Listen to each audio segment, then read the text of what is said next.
All right, in this lesson, we're going to be talking about graphing radical functions.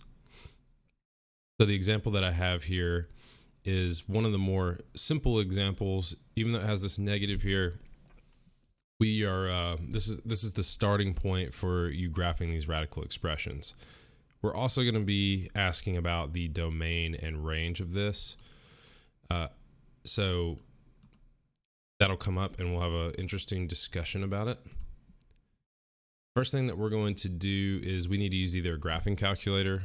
If you don't have that and you're trying to get these done at home, Desmos is the best option. So to type in a square root in Desmos, especially one with a negative, we're going to type in a negative first here. So I've hit the minus sign, and then you have this symbol here for the square root, and I'm going to put an X there, and we have our function. So here's what it looks like. I'll zoom in a little bit. The only point that we really can see clearly is going to be this one here. And when you've graphed, you can see it crosses right here, but we can't get there's a pinpoint exact right there. We can see it goes at 4, -2. But how you would do this if you were trying to graph it in class is you'd want to get a table. Okay, so to get a table on Desmos, we're going to hit this cog, or that little gear, excuse me, and you just click this right here once you get that, and it converts it to a table. Now, you'll notice something interesting. We have this undefined part of this table. We'll talk about that in a second, but if I want to get any value for X, all I have to do is type it right here. So for instance, it goes to 0, 1, 2. Let me type a 3 in. Auto fills that for you, and you just keep hitting enter, and it's going to fill in that table. Also, it nicely plots these points here for you. So one of the many reasons Desmos is fantastic. So let's go ahead and plot. I want at least 3 points. I gave you the homework assignment to graph these. Now, my rule for this, I don't want just 1 point because that doesn't do a very good job of actually showing the graph. We're going to plot at least 3. The most obvious one to plot would be the 0, 0. That's sort of the starting point of this graph. And so I'm going to do that right here. So I'll put a point. Next one that I want is 1, -1 because it's a whole point right there. And if you click these, it actually tells you what they are, even the ones with decimals, which it's fine. Sometimes you're going to have to plot the decimals. Okay.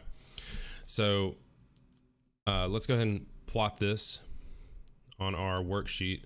So I want 1, -1, so over 1, down 1. Then I want 4, -2, so right 4, down 2. That's enough. If you want to put more detail into it, you can. Sometimes it's just tricky with decimals to do that. Let's draw a line through this that looks as much as possible like what you're seeing on Desmos. With this mouse, it never makes it easy to draw these lines. That's enough for me right there. Okay. Now you'll notice that in the Desmos, these -2 and -1, they come out as undefined. So let's discuss that for a second. Why is that happening? Because we've never had a graph do that. If I typed in X second power, there we go. This one is continuous, and if I zoom out, it will always continue forever.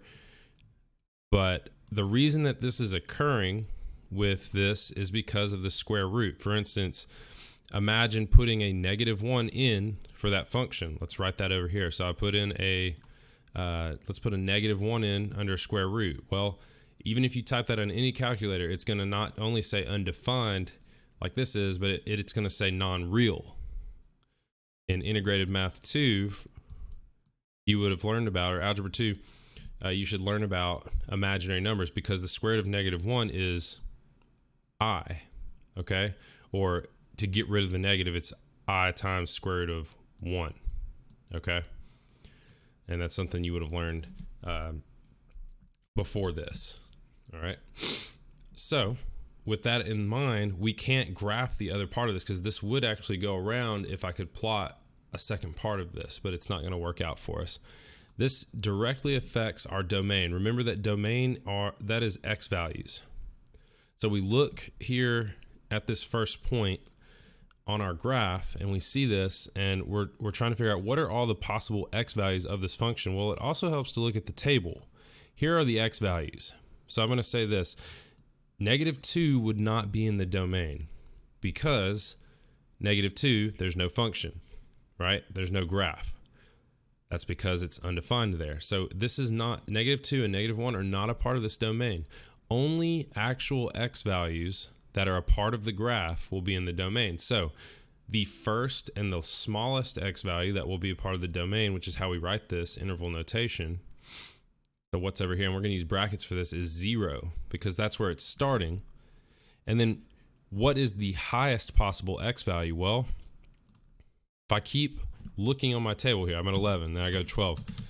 All of these x values are going to work. And if you could do this forever and it would always work for you.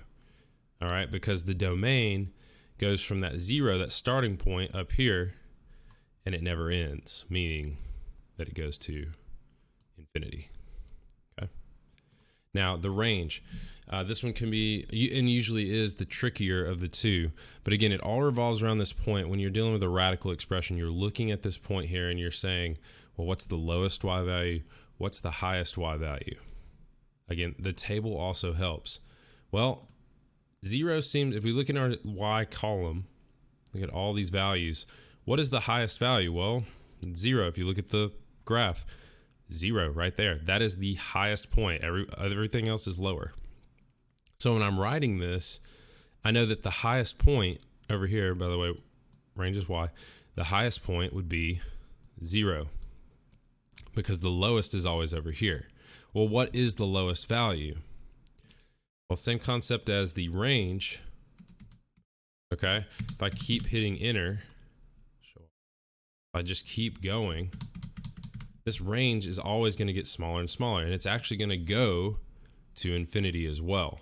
So it's starting at negative infinity. That is the smallest y value that will exist on here. As far as what I'm expecting with this is what you need to be able to do for this, for your assignment and for now with graphing these.